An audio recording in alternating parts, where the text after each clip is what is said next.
আসসালামু আলাইকুম ওয়া রাহমাতুল্লাহি ওয়া বারাকাতুহু। কেমন আছেন অনলাইনে সকল ভাই ও বোনেরা?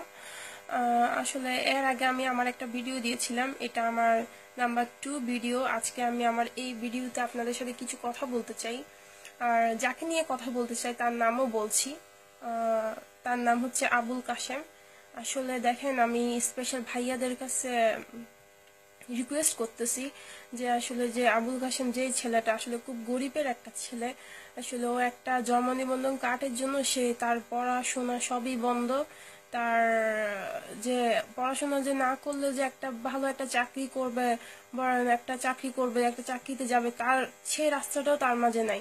সো আমি ভাইয়াদের কাছে বলবো যে ভাইয়ারা প্লিজ প্লিজ আপনারা সেই ছেলেটার পাশে দাঁড়ান।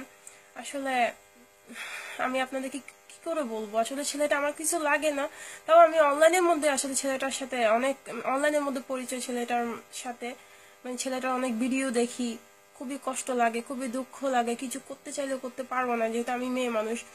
আর ভাইয়াদেরকে বলতেছি যে ভাইয়ারা আপনাদের যারা মানে বাংলাদেশে আছেন, আপনারা প্লিজ আপনারা সেই ছেলেটার পাশে দাঁড়ানোর চেষ্টা করবেন। আসলে তার পৃথিবীতে বলতে গেলে কেউ নেই।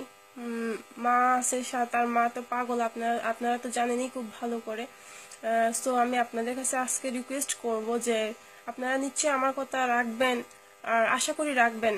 আর যারা যারা আমার ভিডিওটা শুনেন সবার সাথে শেয়ার করবেন। আপনারা প্লিজ প্লিজ প্লিজ সেই ছেলেটার পাশে দাঁড়ানোর চেষ্টা করবেন। আসলে আমরা অনেক সময় ভাবি যে গরিবের পাশে, মানে তার কথাগুলো আমরা শুনেই চুপ করে আসি। আর অনেক সময় দেখা যায় অনেক লোক গরিবকে হেল্প করতে যায়, আর হেল্প করতে গিয়ে দাঁড়িয়ে থাকে, মানে ভাবে যে আল্লাহ আমার কাছে 10 টাকা আছে, 10 টাকা থেকে যদি আমি যদি ওই গরিব মানুষটাকে 2 টাকা দিই আমার কোনো কমে যাবে না তো। আসলে এটা হচ্ছে ভুল ধারণা, একদম ভুল ধারণা।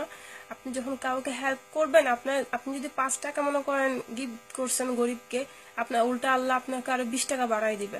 এটা হচ্ছে সত্যি কথা, এবং কোরআন হাদিসেও সেটা লেখা আছে। আর যেটা আমি বলতে চাই স্পেশাল ভাইয়াদেরকে, প্লিজ আপনারা সেই ছেলেটার পাশে দাঁড়ানোর চেষ্টা করেন। ও জাস্ট একটা জন্ম নিবন্ধন কার্ড, জাস্ট একটা কার্ডের জন্য তার জীবনটা একদম অন্ধ হয়ে আছে। ও অনেক কষ্ট করে, মানে এত মানে এত এত সবার কাছে রিকোয়েস্ট করতেছি, কিন্তু আমরা সেই ছেলেটার পাশে আমরা কেউ দাঁড়াচ্ছি না। প্লিজ প্লিজ আপনারা যেভাবে হোক তাকে একটা জন্ম নিবন্ধন কার্ডের জন্য আপনারা সবাই ব্যবস্থা করেন প্লিজ।